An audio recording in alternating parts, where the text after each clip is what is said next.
예, 오늘은 디모데후서 1장 7절부터 12절 말씀까지를 공부해 보겠습니다. 1장 7절부터 12절까지 말씀입니다.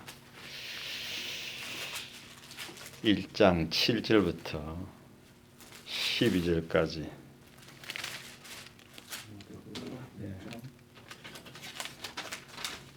같이 한번 읽어보도록 하겠습니다. 1장 7절부터 12절까지. 하나님이 우리에게 주신 것은 두려워하는 마음이 아니요 오직 능력과 사랑과 절제하는 마음이니, 그러므로 내가 우리 주를 증언함과 또는 주를 위하여 같은 자 된 나를 부끄러워하지 말고 오직 하나님의 능력을 따라 복음과 함께 고난을 받으라. 하나님이 우리를 구원하사 거룩하신 소명으로 부르심은 우리의 행위대로 하심이 아니요 오직 자기의 뜻과 영원 전부터 그리스도 예수 안에서 우리에게 주신 은혜대로 하심이라. 이제는 우리 구주 그리스도 예수의 나타나심으로 말미암아 나타났으니 그는 사망을 피하시고 복음으로서 생명과 썩지 아니할 것을 드러내신지라. 내가 이 복음을 위하여 선포자와 사도와 교사로 세우심을 입었노라. 이로 말미암아 내가 또 이 고난을 받되 부끄러워하지 아니함은 내가 믿는 자를 내가 알고 또한 내가 의탁한 것을 그날까지 그가 능히 지키실 줄을 확신함이라. 아멘. 이 지금 본문 말씀은 사도 바울이 자기의 영적인 아들인 그 디모데에게 권면하는 말씀입니다. 이 디모데는 그 당시 에베소에서 목회를 하고 있었다고 전해지고 있습니다. 근데 이 디모데는 지금 이 말씀을 보면 이 디모데 목사님이 매우 두려워하고 아주 부끄러워하는 어떤 그 절망을 느끼는 그런 상황에 처해져 있는 것입니다. 왜냐하면요, 이 지금 디모데는 자기가 믿고 있던 그 영적 거인인 사도 바울이 정말로 어처구니 없게도 체포가 되어가지고 감옥 속에 갇혀 있고, 뿐만 아니라 지금 죽음에 임박해 있다는 소식을 들었습니다. 당연히 이래 되면 어찌 되겠습니까? 디모데의 심정은, 하나님 도대체 지금 무엇을 하고 계십니까? 뭐 이럴 수가 있겠습니까? 뭐 이렇게 안 되겠습니까?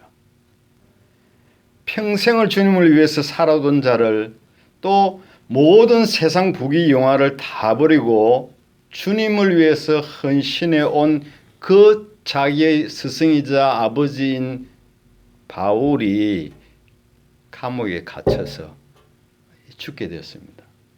그런데 하나님이 이걸 방관하고 계십니까? 이런 그 기도, 이런 절망감, 아마 디모데는 아마 그런 상황이었다고 이렇게 생각이 됩니다. 당연히 뭐 어찌 되겠습니까? 복음을 전하는 자신이 부끄러워지고 자신의 장래를 생각할 때 어떤 낙심, 이런 것이 아마 밀려 들어왔을 겁니다. 본문은 이런 디모데를 보면서 바울이 권면하는 것이죠.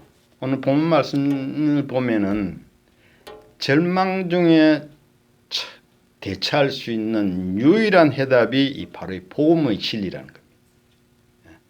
그래서 여러분 읽어보시면은 8절 마지막 부분에 오직 하나님의 능력을 따라 복음과 함께 고난을 받으라. 10절 마지막 부분에 복음으로서 생명과 썩지 아니할 것을 드러내신지라. 그 다음 11절 내가 이 복음을 위하여 선포자와 사도와 교사, 이 복음이 이런 절망적인 상황에 대처할 수 있는 유일한 해답이라는 것입니다. 바울이 감옥에 갇혀서 죽음을 앞둔 상황에서도 낙심치 않았던 비결이 뭘까요? 그게 바로 이 복음을 믿었기 때문입니다.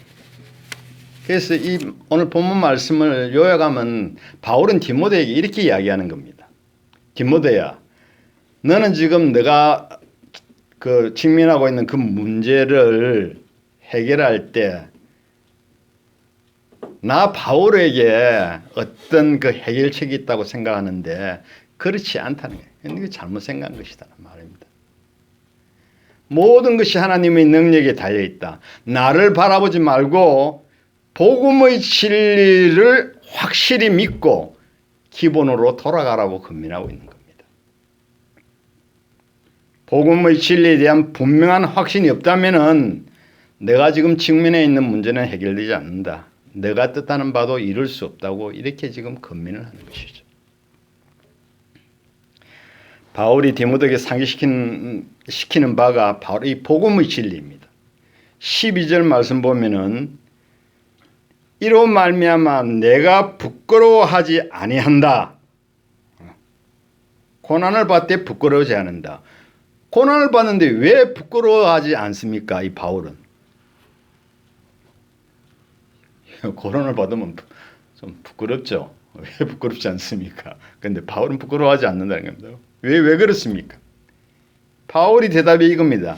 12절 내가 믿는 자를 내가 알기 때문에 나는 부끄러워하지 않는다는 것입니다. 바울을 바울답게 만든 것이 무엇이라고 생각하십니까? 감옥에 있으면서도 어떻게 그렇게 담담하게 그 감옥 생활을 할 수 있다는 말입니다. 죽음을 코앞에 두고 있는데도 어떻게 그렇게 기뻐하면서 담담하게 그 죽음을 바라보면서 절망에 빠져있는 디모데에게 권면을 할 수 있습니까? 마음의 동요 없이 이렇게 평강을 누릴 수 있는 비결이 뭡니까? 답은 하나입니다. 뭡니까? 바울이 복되신 그분을 만났다는 것입니다. 복되신 그분을 만난 것이 비결입니다. 사울이 만난 그분은 예수, 낫사렛 예수 그리스도입니다. 그분은 인간입니다. 예루살렘에서 태어나서 구유에 누워 있었습니다. 사람들은 이야기를 예수라고 불렀죠. 여기서 우리가 한 가지 질문을 해봐야 될 중요한 질문이 있습니다. 그분이 인간이라고 하는데 그렇다면 우리와 똑같은 그런 평범한 인간일까요? 또 그분이 지금 학교에서 교육을 시키고 있는데 뭐라고 교육시키느냐? 제가 그렇게 교육받았습니다. 예수는 4대 성인 중에서 한 명이다. 그분이 이런 종교를 창시한 마호멧 그런 4대 성인 중에 한 사람이라고 여러분 생각하십니까? 정말 그분에 대한 그것이 모든 것이라고 여러분 생각하십니까? 이 질문에 대한 사도 바울의 대답이 디모데후서 1장 10절에 나와 있습니다. 디모데후서 1장 10절 바울의 견해를 한번 들어보겠습니다. 이제는 우리 구주 그리스도 예수의 나타나심으로 말미암아 나타났으니 우리 구주 그리스도 예수의 나타나심으로 말미암아 나타났다고 사도 바울은 표현을 하고 있습니다. 이 영어 영역본에는 이렇게 되어 있습니다. It has now been revealed through the appearing of our Savior. revealed 됐다는 겁니다. 나타났다는 겁니다. 사도 바울은 그분이 자기 자신의 모습을 드러내셨다고 지금 진술하고 있는 것입니다. 우리 눈으로 볼 수 없던 분이었는데 이제는 그분 스스로가 자신의 모습을 드러낸 것이라는 것입니다. 여러분 일반적으로 한번 생각해 볼 때 사람들은 이런 표현을 잘 안 씁니다. 자기의 모습을 드러냈다 이런 말 잘 안 쓰죠. 리빌됐다는 겁니다. 어떤 가정에 산 아이가 태어났을 때 어떻게 합니까? 이 아이가 자기의 모습을 드러냈답니까? 그런 표현 안 합니다. 그죠? 태어났다고 하죠. 그런데 사도는 어떻게 합니까? 자신의 모습을 드러낸 사람이라고. 사도가 이렇게 말하는 것은 그분이 이 세상 모습을 드러내기 전에 이 세상에 있었다는 그런 의미입니다. 즉 그분은 어떤 이런 어떤 어떤 베일에 이 가려져 계시다가 이 커튼을 활짝 열어젖히면서 자기 모습을 드러내셨다는 그런 이야기죠. 이것을 한문 용어로 신의 현현 이런 말을 합니다. 신의 현현 들어보셨습니까? 이 신의 현현에 대해서 조금 더 보충 설명해 보겠습니다. 태초 전에 하나님은 이 세상을 구원하기 위한 놀라운 뜻과 계획을 가지고 계셨습니다. 불행하게도 세상은 이 놀라운 하나님의 뜻과 계획을 알지 못했죠. 그래서 세상은 이렇게 하죠. 어떻게 합니까? 권력가들, 정치가들 이런 사람들은 어떻게 합니까? 이 세상을 개선하고 이 세상을 구원하기 위해서 위대한 철학자들의 말에 귀를 기울입니다. 그리고 일반 사람들도 뭐 정치가나 뭐 이런 권력자가 아닌 이런 사람들도 이 철학자의 말에 귀를 기울여 가지고 이리 갔다가 저리 갔다가 요동치면서 살아가는 것입니다. 그렇지만 우리가 반드시 알아야 할 것은 세상 철학자들이나 사상가들의 이론이나 말이 아니고 우리를 세상을 구원하기 위한 하나님의 계획과 뜻입니다. 그리고 그 계획과 뜻은 세상 이 기초가 놓이기 전에 있었고 하나님 마음속에 있었는데 예수 그리스도의 나타나심으로 말미암아서 하나님의 마음에 있던 것이 이래 밝히 드러났다는 그런 의미입니다. 이것이 바로 디모데후서 1장 10절에서 바울이 말한 것입니다. 또한 이것은 신약 성경 전체에 나타나는 메시지이고 구약 성경 전체에 나타나는 메시지이기도 합니다. 구약부터 한번 살펴볼까요? 창세기 3장 15절 한번 보겠습니다. 창세기 3장 15절입니다.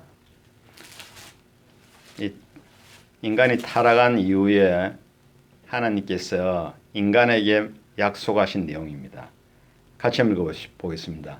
너희가 이렇게 하였으니 뱀의 후손과 너희 후손이 영원히 원수가 될 것이요 여자의 후손은 뱀의 머리를 상하게 할 것이다. 이 말씀은 악과와 죄와 마귀와 지옥을 정복하시겠다는 의미입니다. 하나님께서 이 창세기 3장 15절 약속을 계속해서 이루어가고 계신 것을 볼 수 있습니다. 우리가 먼저 창세기 17장 4절에 보면은 창세기 17장 4절입니다. 아브라함을 하나님께서 불러내 가지고 그를 하나님의 사람으로 변모를 시키죠. 그리고 이렇게 말씀하십니다. 너는 모든 민족의 아버지가 될 것이라. 그 후로 구약 성경에서는 이 놀라운 약속이 끊임없이 되풀이됩니다. 모세를 보겠습니다. 모세는 하나님의 백성을 어떻게 합니까? 이스라엘 백성들을 애굽의 속박과 노예 생활에서 해방을 시켜서 가나안에 정착을 시킵니다. 그리고 하나님께서 모세에게 뭐라고 말씀하십니까? 성막과 희생제물에 대해서 말씀하시면서 이렇게 말씀하셔요. 피는 반드시 흘려야 하고 희생제물은 하나님께 반드시 드려야 한다. 이렇게 모세에게 명하십니다. 왜 이렇게 말씀하셨을까요? 이 말씀의 의미는 무엇입니까? 이렇게 말씀하시면 하나님께서 장차 자신이 할 일을 보여주시는 것입니다. 어린 양으로 오신 예수님, 그리고 십자가의 피를 흘리셔서 희생제물이 되신 예수님을 예시하고 있는 것입니다. 시편과 예언서를 공부해 보면은 똑같은 사실들이 계속된다는 것을 우리가 발견할 수가 있습니다. 이사야 40장을 한번 보도록 하겠습니다. 이사야 40장 1절에서 5절까지를 한번 읽어보겠습니다. 한번 읽어주시겠습니까? 이사야 40장 1절에서 5절까지입니다. 너희 하나님이 이르시되 너희는 위로하라. 내 백성을 위로하라. 너희는 예루살렘의 마음에 닿도록 말하며 그것에게 외치라. 그 노역의 때는 끝나고 그 죄악의 사함을 받았느니라. 그의 모든 죄로 말미암아 여호와의 손에서 벌을 배나 바다느니라 할지나 하시니라. 외치는 자의 소리여 이르되 너희는 광야에서 여호와의 길을 예비하라. 사막에서 우리 하나님의 대로를 평탄하게 하라. 골짜기마다 도두어지며 산마다 언덕마다 낮아지며 고르지 아니한 곳이 평탄하게 되며 험한 곳이 평지가 될 것이요. 예, 이사야 선지자는 이스라엘 백성들에게 이렇게 선포를 하고 있습니다. 너희의 하나님이 이르시되 너희는 위로하라. 내 백성을 위로하라. 왜 이런 말을 하십니까? 위대하신 분 예수 그리스도가 오시기 때문입니다. 4절에 골짜기마다 도도해지며 산마다 언덕마다 낮아지며 고르지 아니한 곳이 평탄하게 되며 쭉 나가서 너희는 여호와의 일을 예배하라. 여호와의 영광이 나타나고 모든 육체가 그것을 함께 보리라. 모든 선지자들이 전한 메시지가 바로 이것입니다. 너희는 위로하라. 그분이 오신다는 것이죠. 구약시대 사람들은 하나같이 이 위대한 구원자가 나타나기를 손꼽아 기다리고 있었습니다. 그리고 하나님은 이 약속을 이루어 가시고 계신다는 것입니다. 신약을 한번 넘어가 보겠습니다.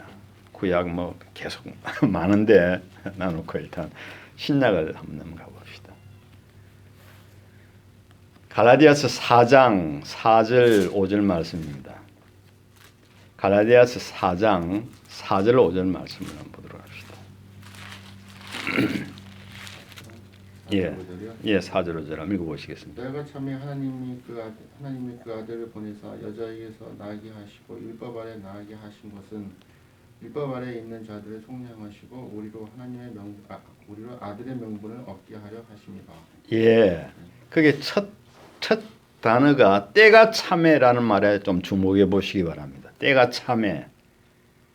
하나님이 이 세상 기초를 놓기 전부터 이 세상이 시작되기 전부터 어떤 뜻과 계획을 품고 계셨죠. 이 세상을 향한 그분의 뜻과 계획이 있었습니다. 태초 전에. 그 계획을 실행하시기 전이란 말입니다.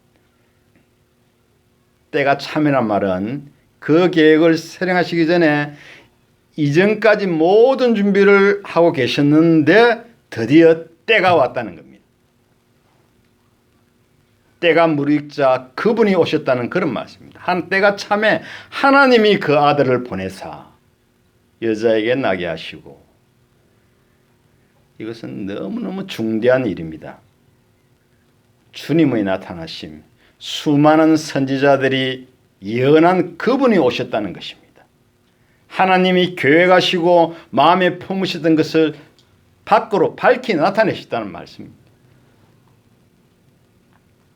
이 놀라운 사실을 요한 사도는 이렇게 진술하고 있습니다. 요한복음 1장 1절 3절에는 태초에 말씀이 계시니라. 이 말씀이 하나님과 함께 계셨으니 이 말씀은 곧 하나님이시니라. 만물이 3절 만물이 그로 말미암아 지은 바 되었으니 지은 것이 하나도 그가 없이는 된 것이 없느니라. 하나님의 영원한 말씀이 육신이 되어 우리 가운데 거하셨다고 합니다. 베들레헴에서 태어난 아기는 육신이 된 말씀이라는 말씀입니다. 그분은 하나님의 영원하신 아들로 태어나셨습니다. 그분은 영원에 계시다가 시간 안으로 세상 속으로 들어오셨다는 진술입니다. 인간의 몸을 입고 오셨다는 말씀입니다. 그분은 성육신하셨고 자신의 신성에다가 인성을 입고 오셨다는 말씀입니다. 이것이 바로 신의 현현이라는 의미입니다. 신의 현현. 그렇습니다. 나사렛 예수는 단순한 한 인간이 아닙니다. 완전한 인간만도 아닙니다. 그분은 신이자 인간이십니다. 성령으로 잉태하사 동정녀 마리아에게 동정녀를 통해서 이 세상에 오신 분이십니다. 이것이 바로 사도 바울의 신앙이고 초대교회의 신앙이 바로 이거였습니다. 여러 세기를 지금까지 지내오는 동안 교회의 신앙이 바로 이것입니다. 현대인들은 이 사실을 믿지 못합니다. 그래서 어떻게 합니까? 이 사람들은 지옥을 택하는 겁니다. 어떻습니까? 여러분들은 이 사실을 믿으십니까? 예수께서 완전한 하나님이시자 완전한 인간이심을 여러분들은 믿으십니까? 성령에 의해서 잉태되었고 처녀의 몸인 마리아에게서 태어나신 것을 여러분 믿으십니까?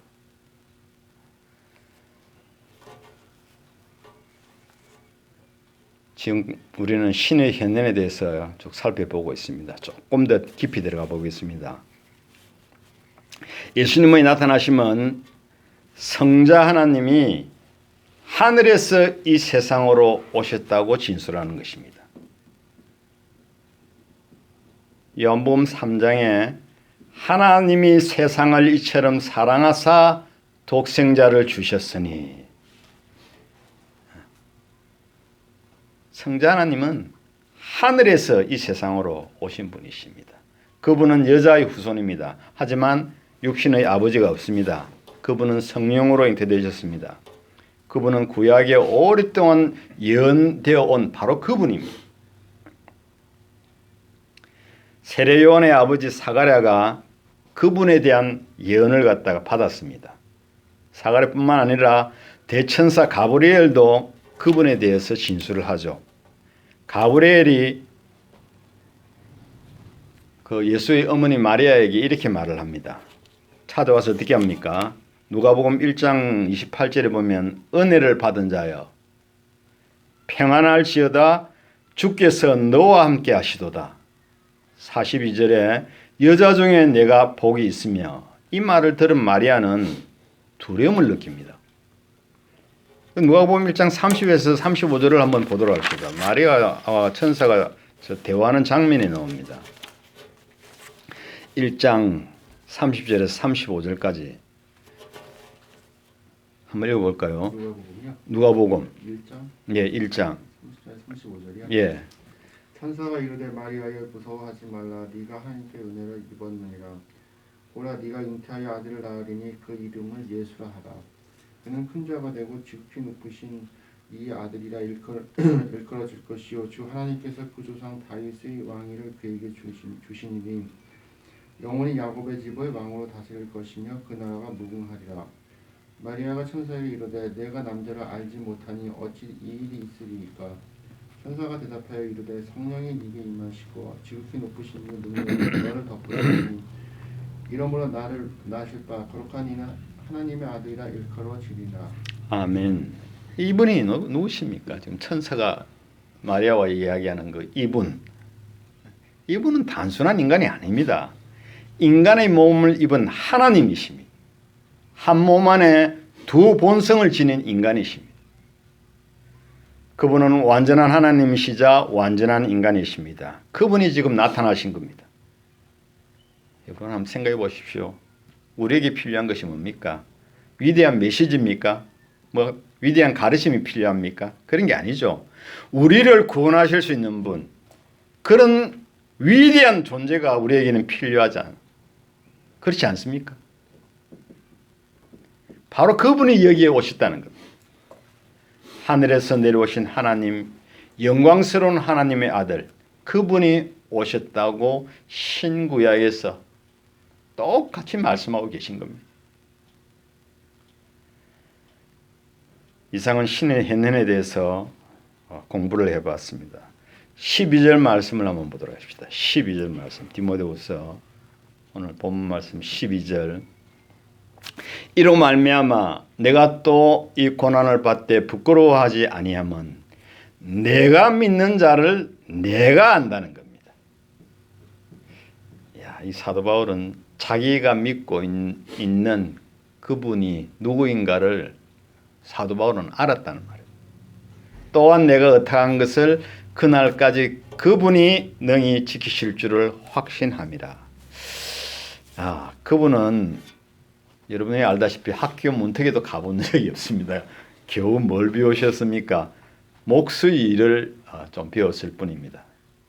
하지만 그분이 예수께서 가르치시기 시작하자 사람들은 그분의 가르침을 듣고 놀라운 반응을 보였습니다. 이렇게 말을 합니다.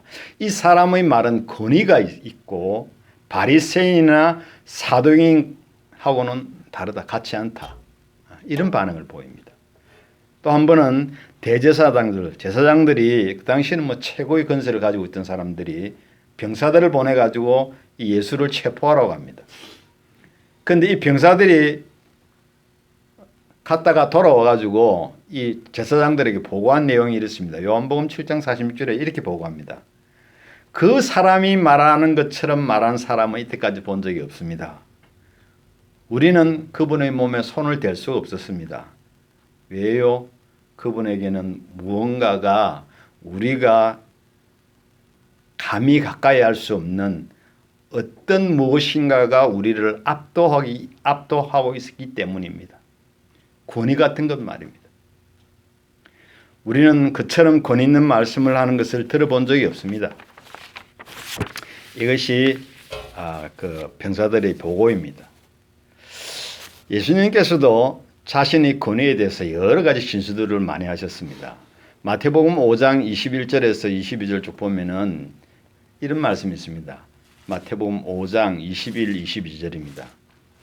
옛 사람에게 말한 바 너희가 뭐뭐 하였다는 것을 너희가 들었으나 나는 너희에게 이르노니.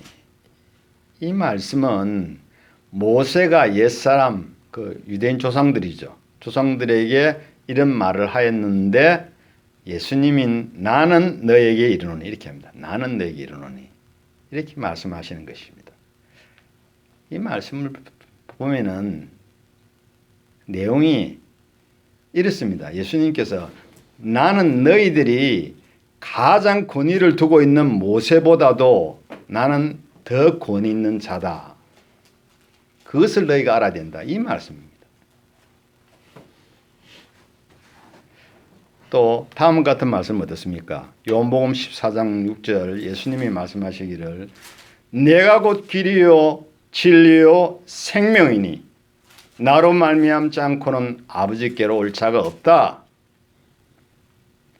요한복음 8장 58절에도 정말 놀라운 말씀을 하십니다. 요한복음 8장 58절 아브라함이 나기 전부터 내가 있었느니라. 아브라함이 나기 전부터 내가 있었다는 것입니다. 아마 아브라함 예수님보다 몇천 년 전의 사람인데 이런 말씀을 하십니다. 예수님이 항상 이렇게 말씀하신 바가 있습니다. 나는 이러이러하기 위해서 왔다는 겁니다. 이런 일을 하기 위해서 왔다. 태어났다가 아니라 왔다는 겁니다.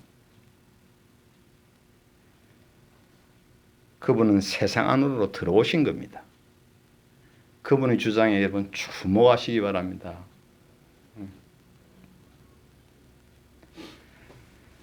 자, 또 이런 모습을 볼 때 여러분은 어떤 생각을 하십니까? 일상적인 삶에 아주 바삐 살아가는 사람들을 예수님은 서슴지 않고 이렇게 말씀하십니다. 나를 따르라. 그러자 사람들은 어떻게 합니까? 그분을 따릅니다.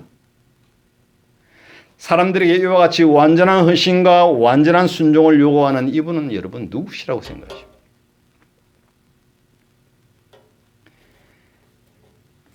이분이 과연 누구입니까? 지금 이 질문보다 더 중요한 질문이 세상에 있을까요? 저와 여러분들의 생사보다 더 중요한 질문이 있다면 바로 이겁니다. 이분이 지금 누구라?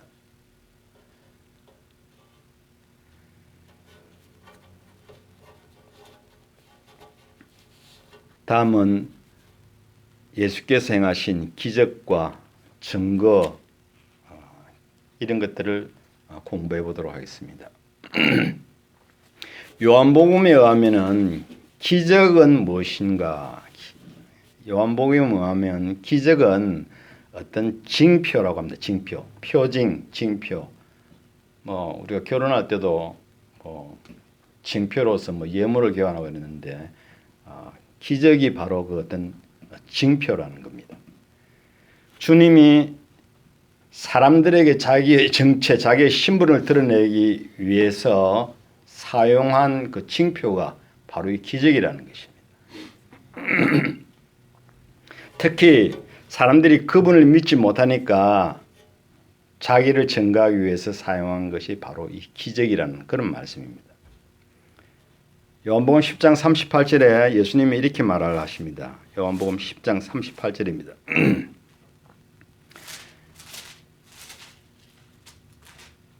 내가 행하거든, 기적을 행하거든 이런 말씀이죠. 나를 믿지 아니할지라도 내가 한 그 일, 기적이 뭐야? 그 일은 믿어라. 자기의 신분을 나타내기 위해서 사용하신 징표가 바로 기적이라는 말씀입니다. 이 세례 요한에 대해서 잠깐 보도록 합시다. 마태복음 11장 3절에서 5절까지 내용입니다. 세례 요한은 이제 감옥에 갇혀가지고 자신이 건강이 나빠지면 됩니까? 마음도 아마 약해지게 되죠. 그래서 세례 요한은 자기 제자들을 예수님에게 보내가지고 질문해 보도록 합니다. 예수님의 정체성이 무엇인지, 신분이 누구이신지. 지금 감옥에 갇혀가지고 마음이 혼란하니까 아마 이런 질문을 하게 한 것입니다. 자신의 두 제자를 예수님에게 보내가지고 이렇게 물었습니다. 오실 그이가 당신이오이까? 우리가 다른 이들을 기다려야 됩니까? 이런 질문을 하게 합니다. 오실 그분이 당신입니까? 아니면 다른 일을 우리가 기다려야 합니까? 그러자 예수님을 답변하십니다. 너희가 가서 듣고 보는 것을 요한에게 알리되 맹인들이 보며 못 걷는 사람이 걸으며 나병한 자가 깨끗함을 받으며 듣지 못하는 자가 들으며 죽은 자가 살아나며 가난한 자에게 복음이 전파된다 하라. 무슨 이야기입니까? 요한의 제자들은 이분 예수의 말씀을 듣고 예수님을 누구라고 생각을 했겠습니까? 그분의 기적을 행하셨을 때 사람들은 놀랬습니다. 이러한 반응, 놀래가지고, 이야, 이런 희한한 일은 처음이다. 처음 봤다는 거예요. 이 사람들은 두려움에 휩싸였고, 심지어는 그분과 같이 다니던 제자들조차도 놀랐다는 것입니다. 기적을 행하신 이분은 누구라고 생각하십니까? 기적을 행하신 분. 다음은 예수님의 삶과 죽음과 부활에 대해서 살펴보도록 하겠습니다. 예수님께서는 완전하고 죄 없는 삶을 사셨습니다. 40일 동안 광야에서 마귀의 유혹을 받았지만은 죄는 범하지 않으셨습니다. 그분이 세상을 떠나기 전에